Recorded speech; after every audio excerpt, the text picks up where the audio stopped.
spoke to the DIA this morning with this announcement. What are their thoughts in terms of assets and possible sales?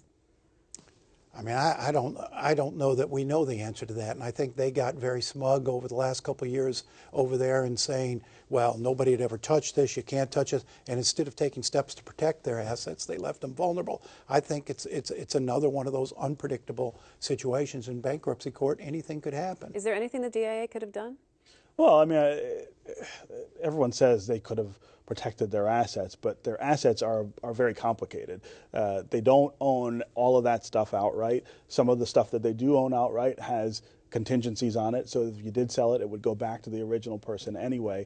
I think the smartest thing to have done would have been to get an actual valuation of the collection and to sort of put into black and white what's available and what's not, you know, what's vulnerable and what's not.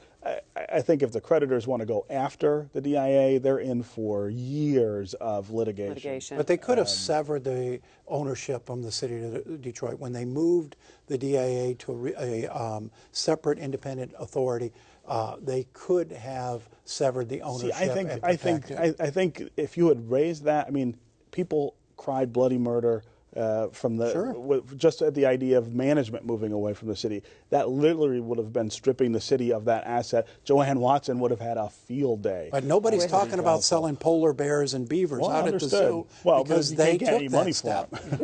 It's not a Van Gogh, You're right? not going to keep that polar bear in your backyard? I would come visit, though. I would say that. Okay, no, but shoot the polar bear.